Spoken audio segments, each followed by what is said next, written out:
How's it going? How do you do? I'm very grateful for each one of you joining us. I have fantastic company today. Wordsmith and intellectual genius. Mehmet, how are you doing, sir? Oh, thank you for your nice compliment, brother. Yeah, I'm all good, man. I really appreciate you inviting me on. I've been following your work as well, as we've like kind of in the same circle online and we're connected to very similar people. So yeah, I really appreciate someone like yourself having me as a guest on your show. It means a lot. Absolutely. You've got like years and years of experience in making such in-depth videos, and I've been following your work also. So it's really great to finally get to connect. Thank you for joining. Definitely. I mean, we did connect a little while back. We did do a video. That's still on my channel, by the way. Cool. That Well, video we did because I remember you mentioned something about some of your old material being lost. So if you do want that, I still have that. that would be cool. We should go explore that. Anybody watching this, if you're not already subscribed to Conscious Minds TV, it's linked in the description box below. And you've got a plethora of content on there, interviews with all kinds of different people. So you should definitely subscribe if you haven't already and check that out. Yeah, Well, we were just talking about all kinds of different astrology techniques and stuff, like the nine harmonic chart, which yeah, is really cool, where you have a different chart for every planet, right?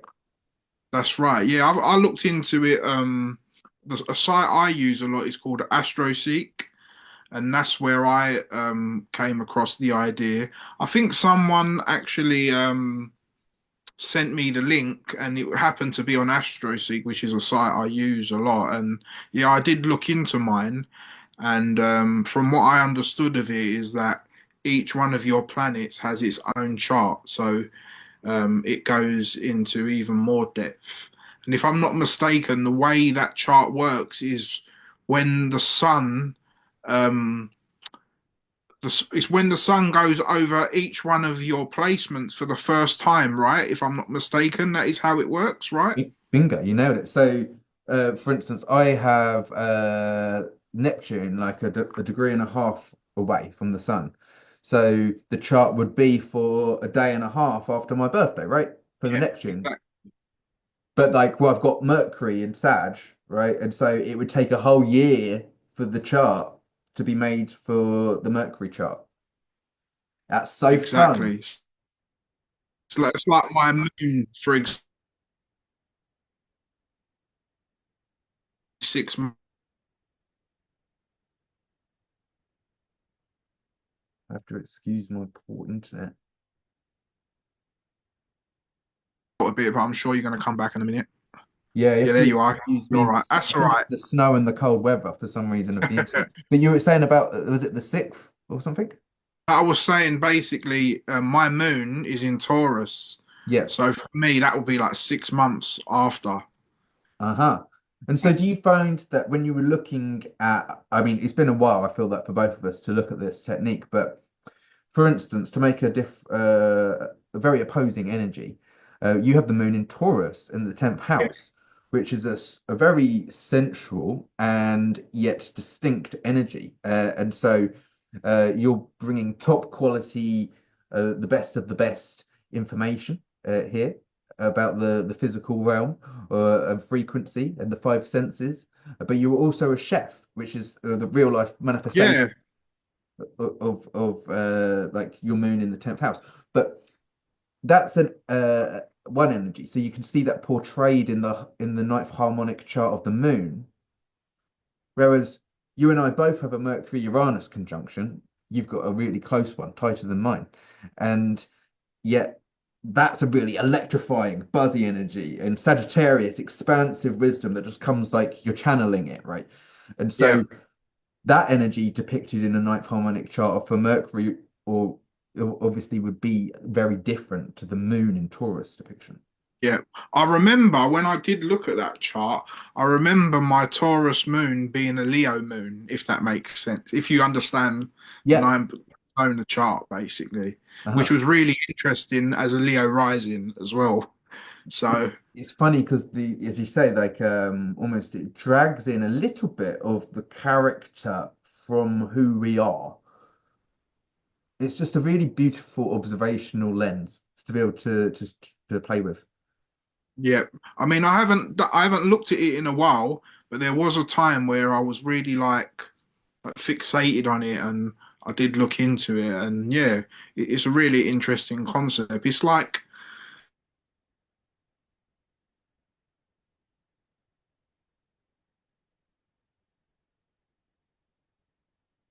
it just adds an extra dimension. Yeah, especially if you Uh, were working with somebody on a project or relationship, or if you were in a business, or if it was your child or a family member, because then you could be like, well, if we are learning about communication, then we can really look at what defines their needs and requirements and what they value in communication, just by looking at the houses and how that energy plays out. Whereas if it could be the Venus or Mars or the Pluto, we could really work on our shadows by looking in the microscope of Pluto. Yeah, Pluto's been giving me an ass whooping recently. It's literally squaring my natal Pluto because my natal Pluto is 0 degrees Scorpio, and now it's literally like 1 degree, or is it what? Is it 1 degree of Aquarius or zero? It's at one now. It Yeah, will so come back to one, but it's cleared the zero. It's ticked it yeah, off. it's been squaring. It's been squaring my natal Pluto for a while, but that's all a part of our journey, and us understanding this helps us work with it at the end of the day. That's what I always tell people about astrology. Like a lot of people ask, "Oh, can you predict the future?" And I say, to be fair, like you can do that, but I personally like if I'm giving someone a reading, I want to tell them about their skills and what they're good at and how they can utilize that rather than say, "Oh, this is going to happen to you." Well, you can do that by looking at transits, but I'm just saying from my personal the way I use it, I like to show people so they can be the best versions of themselves, or if there is any like challenging aspects, you can warn them where they can work on particular things or they might have issues with particular things. So, and then once you understand it on a medical aspect too, it adds even more dimension. So, for people watching, if you're not too really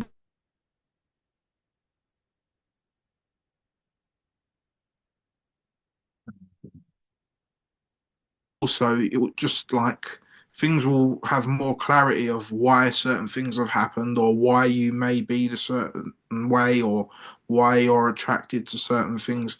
Ever since I've studied astrology, like everything just makes so much more sense to me.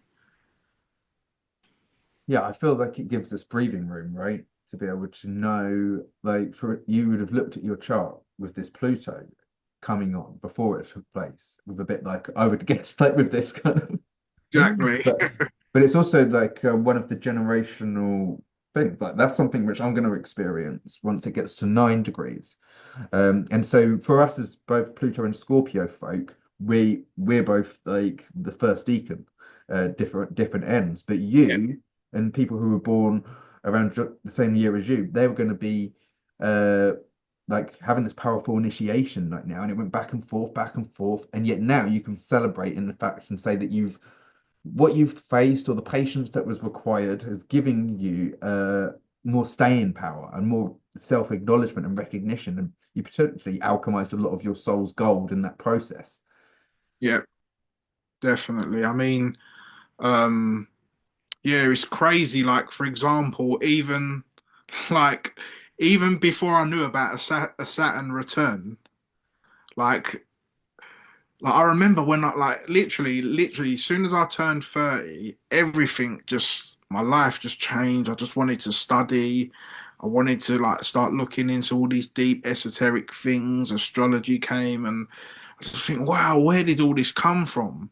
But then once now I know astrology and I know about the Saturn return, it just it's there to see. It's like it just makes so much sense. And also this corresponds with like the whole Jesus story as well of like because obviously Saturn your Saturn return is like 2.5 to 3 years long. So that end of that cycle is when you reach like the age age of 32, 33.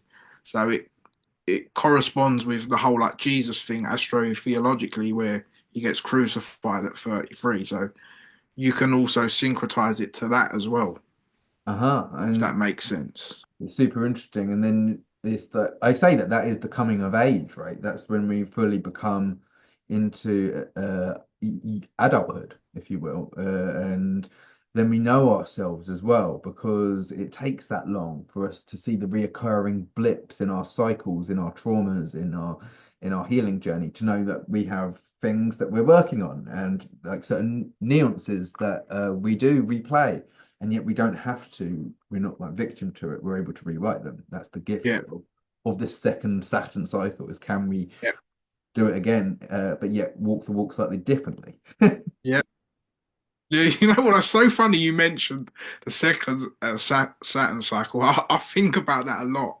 Oh, and when that comes around, what what the palaver's gonna be, you know? But now, like you said, because of experience and understanding it, we can approach it and understand it from a more mature way, and I'm not being such a panic about it all, if that makes sense. Yeah, as well as maybe potentially, although it's hard to plan too far in the future, we can use the brush strokes of where we are, what we might like to be doing, uh, to know like when we're going to be having our opposition and our closing squares.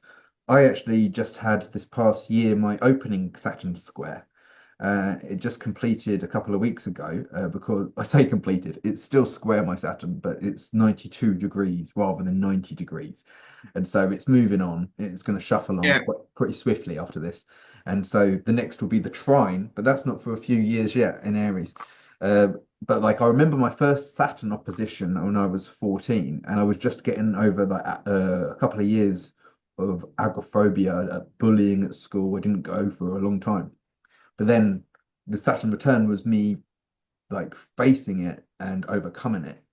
And so it doesn't mean that we're going to have the same or similar experience, but maybe it is a letting go of hardship, facing of self, mature distinction in some way, shape, or form. Personally, I'd like to be thinking okay, in 6 to 7 years, maybe we'll be manifesting some very respected kind of legacy in an astrology school, whether it's actually at one particular location or multiple. I don't know. And that would be really fun. yeah. Same with the Saturn. You're talking about the Saturn square. When it was in Aquarius, boy, I got hit, man. Like literally. But again, I understood it because I know what it's about. Do you get what I mean? Like, although it was tough, I, like it helps you understand why certain things happen, you know? Yeah, and it's really trying to help provide for you. For me, I actually had my YouTube channel taken away in this Saturn Square, Yeah. and yet this mainly had been providing for me through like just exposing the opportunity to share astrology. Yeah. And yet I learned I have to kind of make a better cylinder and hold space, something I'm still working on and is a massive challenge. It's not my greatest skill set. It's like reading astrology and doing astrology is easier than organizing it. Um, and that kind of thing is like, as well as becoming a dad and stuff, like it's a lot of gifts, but also it stretches you and requires a lot of patience. So Saturnian.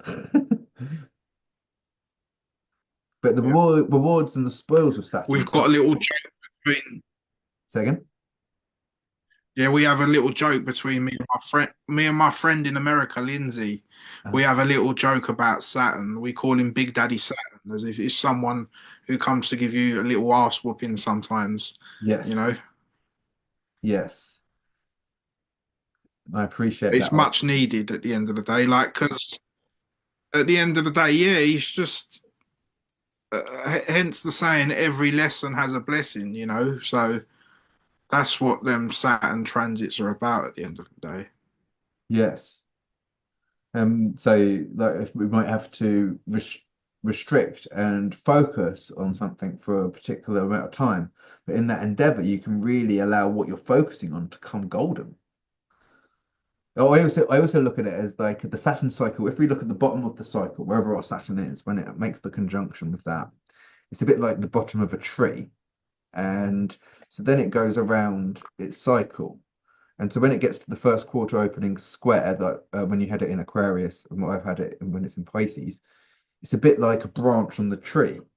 And that's the branch on the tree that, in a sense, all the kids go and climb and sit and eat their lunch on. It's sturdy. It's never going to fall off. It's so reliable.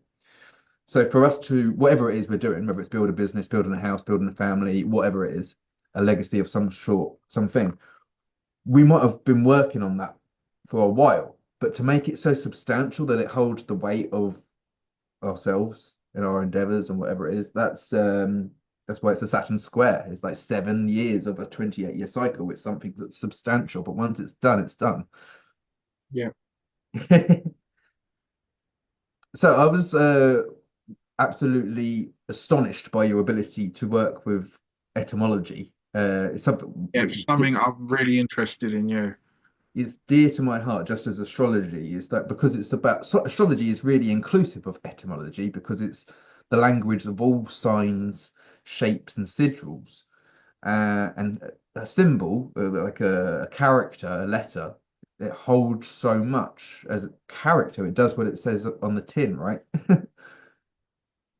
Yeah, definitely. I mean, Um, I remember how I got into it, but it's funny. I say how I got into it, but I've always been into it, but didn't realize. It's like the first time I watched one of the first Santos video, the old ones where he used to have the big whiteboard and he'd do the sine wave and he'd do all the words, and I was just like gobsmacked, and I was like, wow, like, and then just from that, it's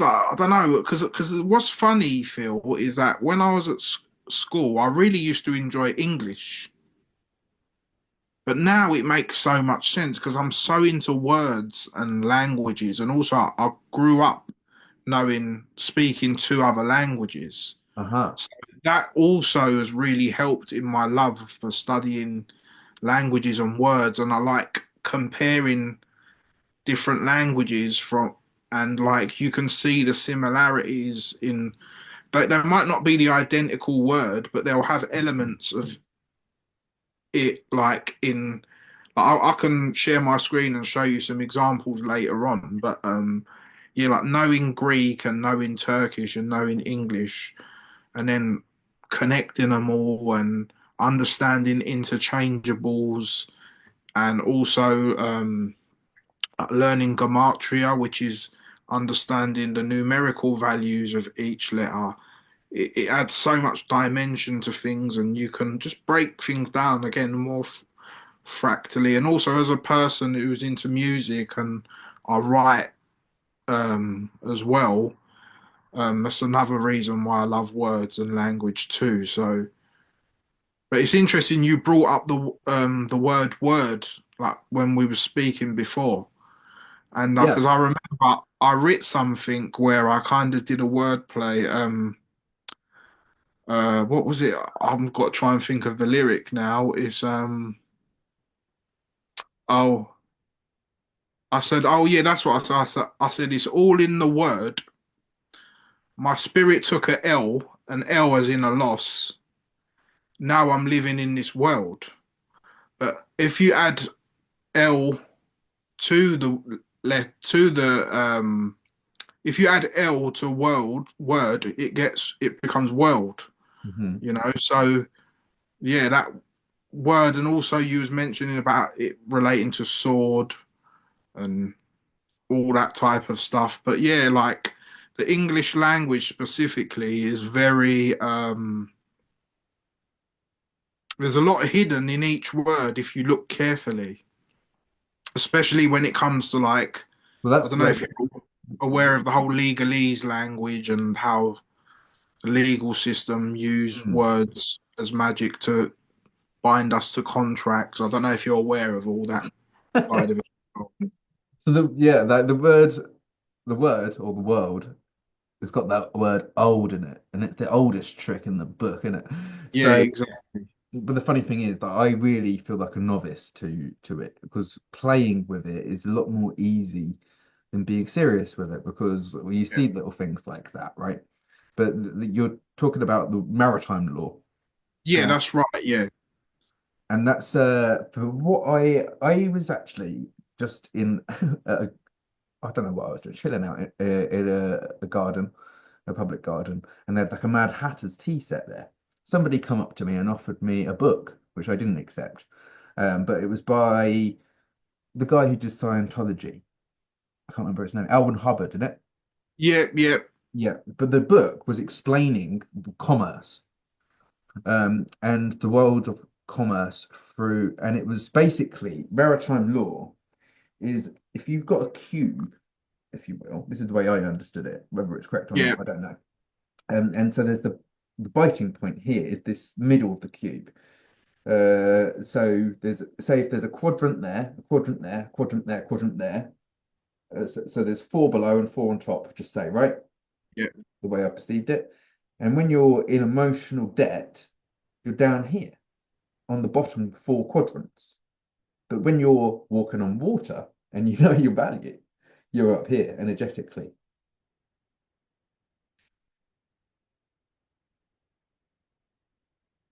It's classic that the internet cuts out there. So I've It's right. explained, Yeah, you cut out a little bit, but yeah, I'll say it again. So it's basically, I felt like there's these four quadrants on the top half of this bigger cube and four quadrants on the bottom. And when we're in emotional debt, which happens a lot to us, maybe throughout our day, we're in the bottom half. But when we're yeah, in a more lofty vibration and frequency, we're in the top half and we're walking yeah. on water. And we're treading water, if you will. Exactly, yeah.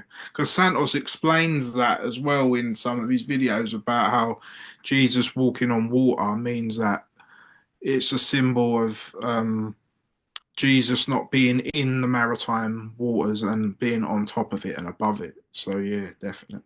This is the key. Like if we, for instance, this is a very powerful conversation. Let's just pause to remark on that because if we was, for instance, following a leader that might not be for us, whether it's one of the new politicians on the block that lead one of these countries, I'm not really familiar except for the most obvious one right now, because I know that a few of them are being axed and replaced right now. Certainly where I am in Canada.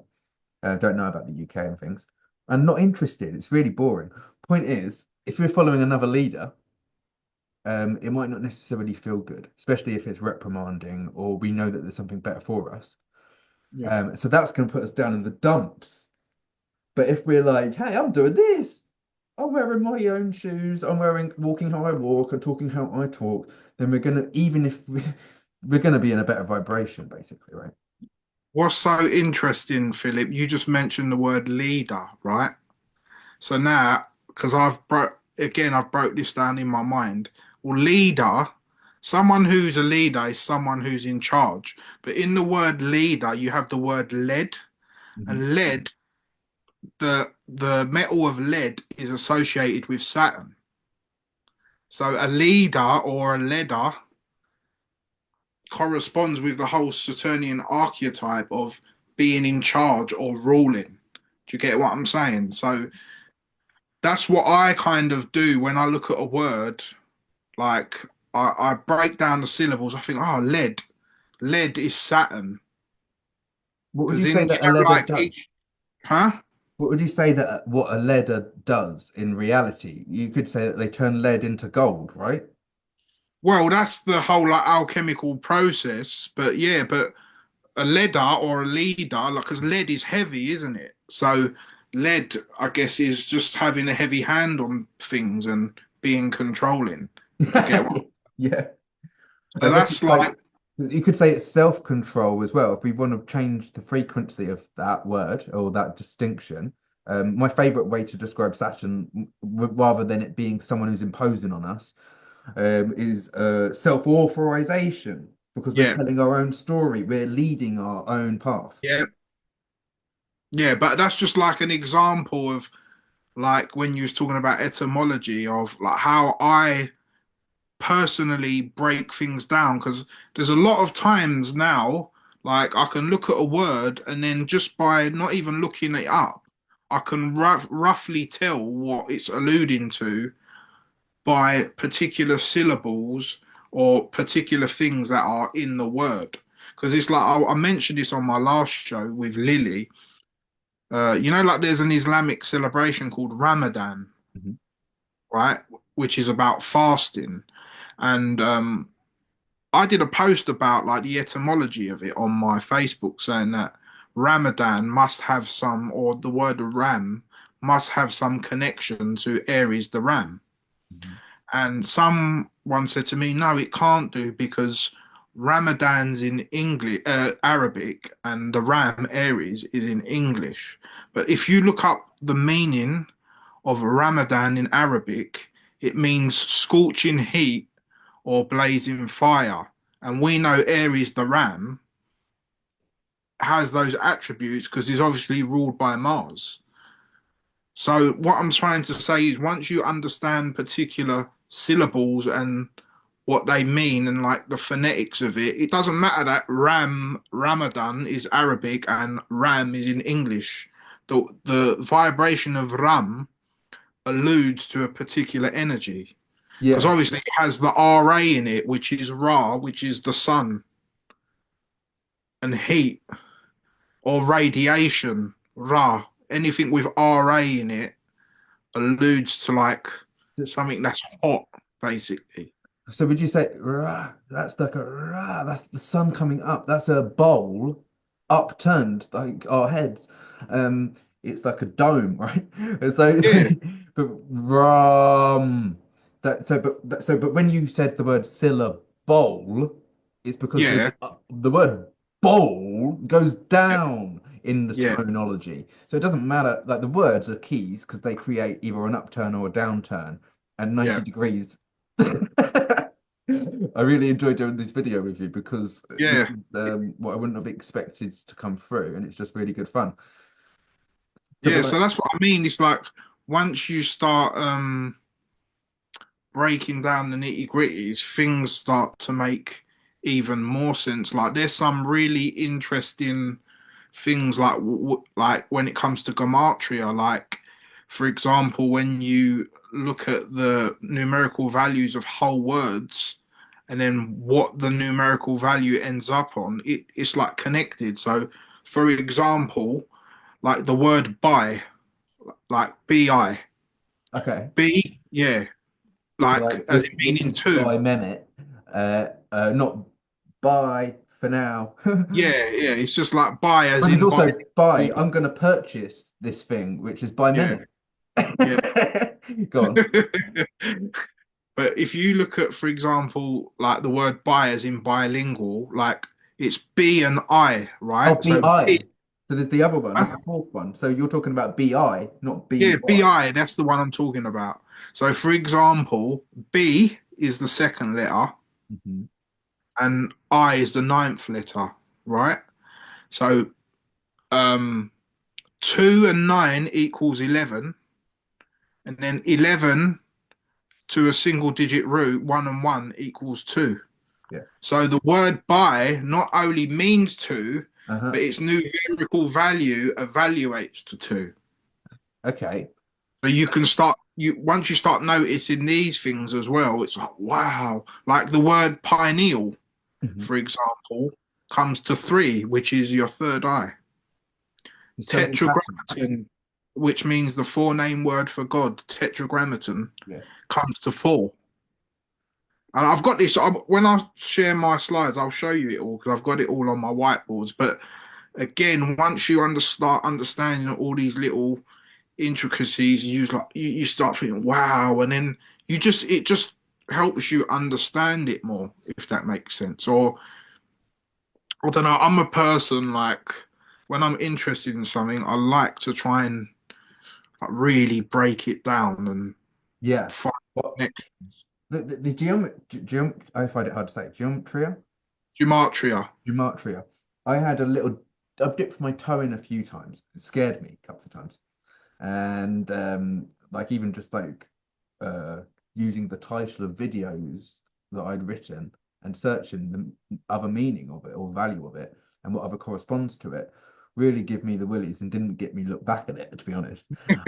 I also had a client who used it a lot, and he was like suggesting that use it for the boxing and use it for different things like that. Yeah. So very deep and interesting, and I'd like to learn. Maybe we could do a special on that on it. But I want to ask, like, with coming in with the experience of knowing Turkish and Greek, these ancient style languages that are very, Yeah. but I see that, tell me if I'm wrong, I don't know much about them, I must say.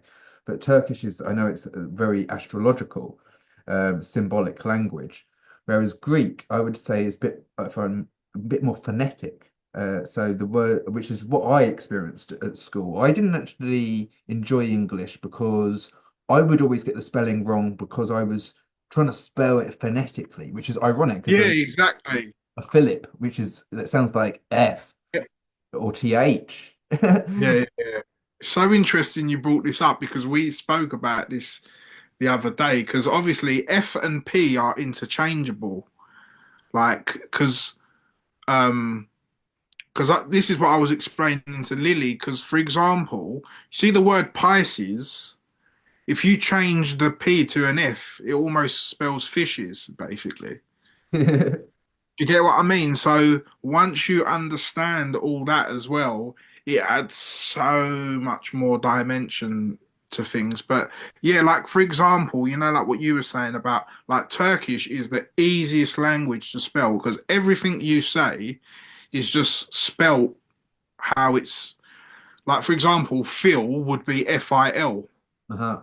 It would just like exactly how you say it is how you spell it. There's no like silent. There is silent letters, but like for example, in Turkish, there's two G's. There's g and a g. There's a G with a dot, which is like a more elongated one, and then you've got just a normal G. And same with the O, you got and o.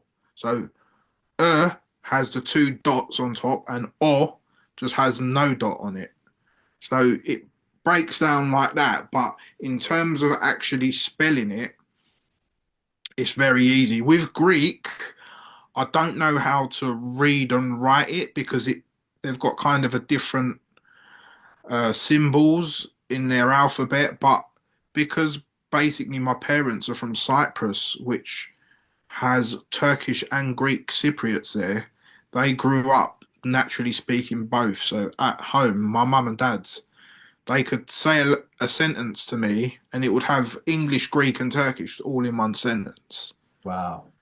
So that's how.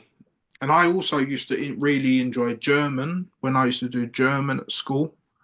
Then I just found it a lot more easier than French because I found that German was a lot more similar to English, which it is because now I know that um, English is like has a Germanic link.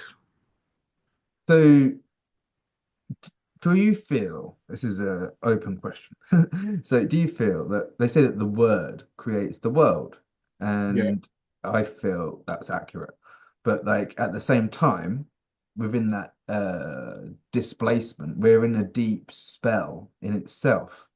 yeah, Uh, And so, in a sense, a bit like how a hot air balloon has sandbags, the spell has got us in a certain framework, yeah, in a certain reality, which gives us the opportunity for soul growth. So it's not a victimhood scenario. It's like yeah, this is great for us. And yet we are got a will, like and our will is like our creativity and our ability to express ourselves through frequency. It doesn't even have to be the emittance of a word. It can be a harmonic which we do because we're painting or because we see the weather or a flower. yeah, But the words which we conjure in our thought process or express and expel in exchange in bridges of communication with one another, they are a bit like, for want of a better term, this is what I inquire, a Rubik's cube that we twist, or like we type and punch in the characteristic of the harmonic, and it's like a bit of an instrument, really. yeah, definitely. I mean, This being the instrument, I guess. Yeah, I The mean, body. you know like what you were saying about like the world is created by the word. Well, because I think the word, like symbolically, is just alluding to sound, because sound is everything is created by sound. Like, obviously, I'm sure you've seen like videos of like cymatics where they put like salt on a table and they'll play different frequencies and it will create different shapes. And so, even that little example in itself can show how sound can create things. Yeah, well, it's a really good example to illustrate for people and myself because really the zodiac is the body and the word is the zodiac. We are the body is the word. We live inside it as spirits manifested into it. And yeah, we have these different sandbags, like a hot air balloon that keep us in these different ideas or belief systems. But the more that we work with that, um, it's a bit like playing. We're a band that get to play in different cathedrals or different arenas, and you get a different sound due to the body or the arena that we perform in. That's a great analogy. I Well, like it's a that. collaborative effort. Yeah, I like that. Yeah, that makes total sense what you said. That resonated with me a lot. So if we've got stained glass windows on our life, then we're pouring out that harmonic into our external reality. And yet, through life, through a 28-year Saturn cycle, or even after two Saturn cycles, we're cleaning windows or we're cleaning the pipes in our, um, what's those instruments that are a bit like a piano? Big, Uh, the pipes that you play. harmonica. Organs, we're cleaning out our organs. Organ. That's Okay. funny because we've got organs. Yeah, exactly. Yeah. No, definitely. I mean, there's so many analogies you can make with like sound and creation because even like, for example, like each zodiac sign is a particular tone or a particular frequency. Do you get what I mean? And then you can start breaking it down with the elements. Like, for example, you've got fire signs. They're all fire, but at the same time, they're all different too.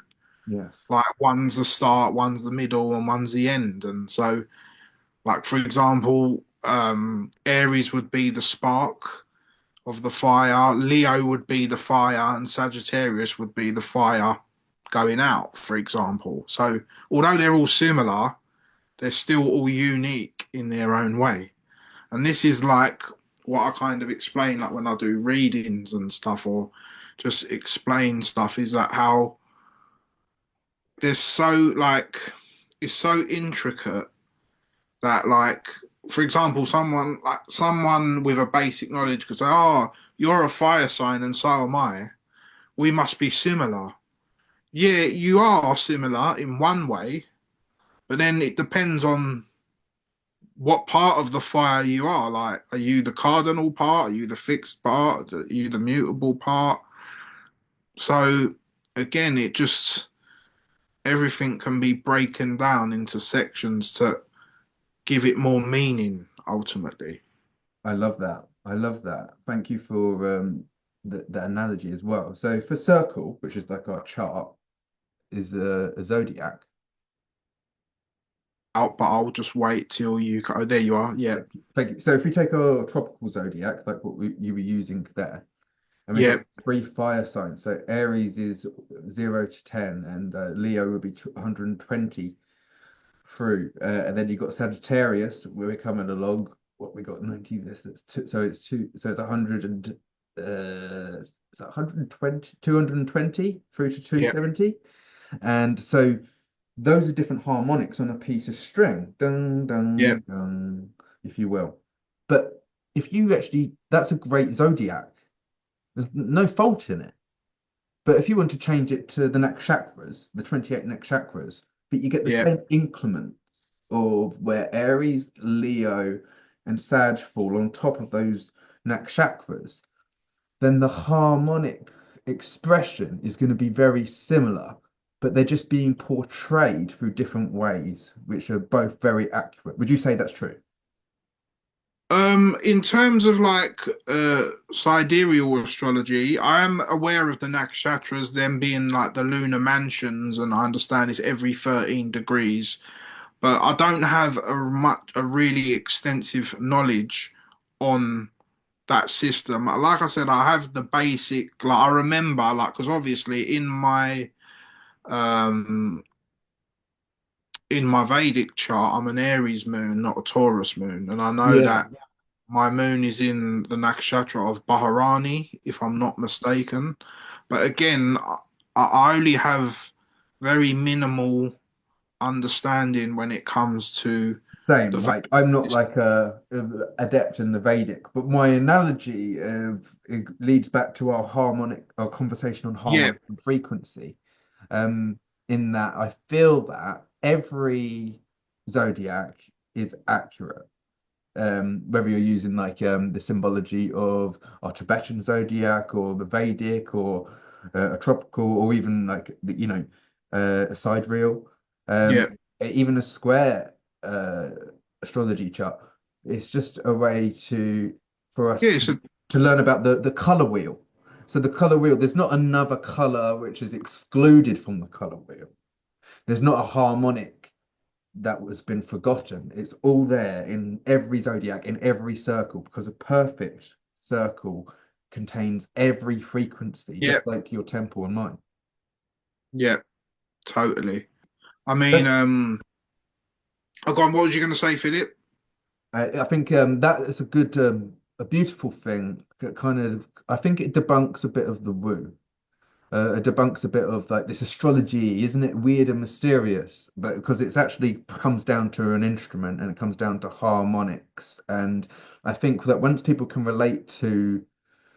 um, once people are able to relate to astrology through harmonics Yeah, and music, like what you were sharing, I think it takes away a lot of fear and it brings it yeah, home.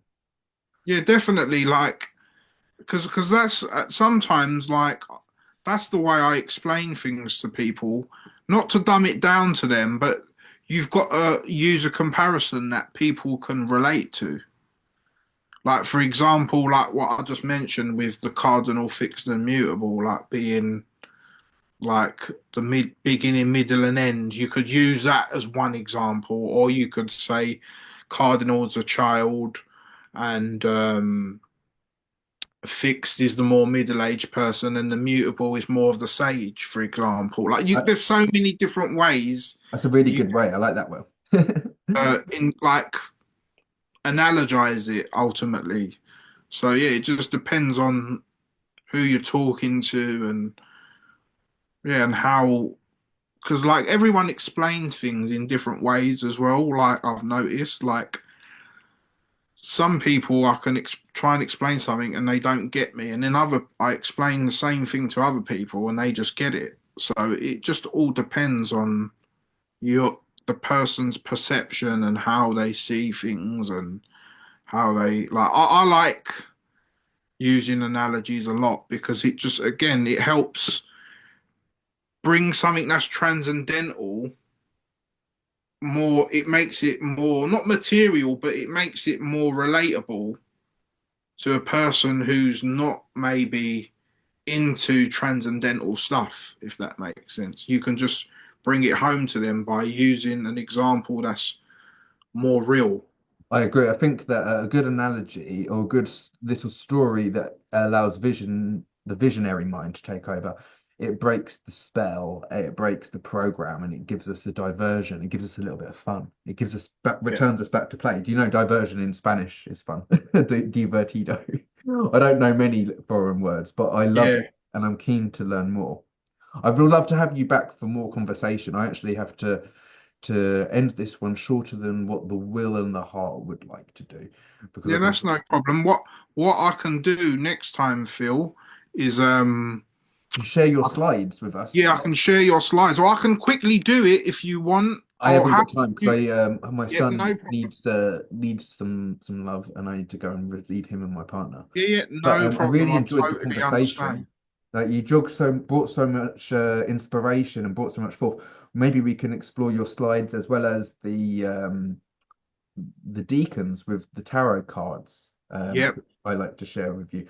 So maybe you can we can put aside another hour, maybe in a few weeks or a month or something, and come back and do again. I'd love to do that. Yeah, there's also something I want to share with you next time. Something I've decoded in relation to the tarot and the zodiac wheel and how it relates to the number six and all that. There's so many things I want to share with you, Phil. But you may have seen some of my videos, but I would like to share them with you because I know you're someone who would appreciate it and understand it. Do you get Well, what I mean? it feels that we work well together, so we should make it a thing that we can do as regularly as possible. I know that we've both got a lot of things going on, but I feel that Yeah. this is something worth coming back to for sure. I enjoy your company and we work well together. Likewise. Not only that was, I want to just mention before we run off, is that your Mercury-Uranus conjunction, we both have them in Sagittarius, but yours is on the fixed star, isn't it? Antares? I'm not sure if I'm being honest. I don't know because I haven't looked into it that. Was the pincers of the Scorpion, it's like the red star. It's actually because of the sidereal. It was in Sagittarius. Oh, Antares. Yes, yes, the red star. Yeah, yeah, yeah. And so that grants a lot of wisdom, and it's like because the placement in your fifth house, I feel like this allows. I feel that when you share what you're sharing, the authenticity of what you're sharing, not just in who you are, which is fantastic, who you are is brilliant, but the information is like knife, hot knife through butter, and it's so authentic and it's true, and it makes people, I imagine it makes people scratch their heads and breaks their paradigm, which is what Yeah. Mercury Uranus is all about because it's truth what you're sharing. Yeah. Because obviously Uranus is about thinking outside of the box or breaking traditional boundaries, and obviously Mercury is how you communicate. So them two together, like I definitely see that within me too. Like, That's the gift of your upbringing with the different opportunities to have these languages. yeah, Because I mean, I speak to people with these placements in Sag type of thing, and everyone's got a different, unique story, and it's brilliant. But like, that's one of the great gifts of having bilingual or different background parents. I think it's fantastic. Well, it's definitely. been a pleasure. Everybody subscribe, Likewise, comment Phil. below, and we'll catch up again soon. Definitely. I really look forward to it. Thanks for having me on. I really appreciate it, brother. It's been a pleasure and an honor. Thank you so much. Thank you.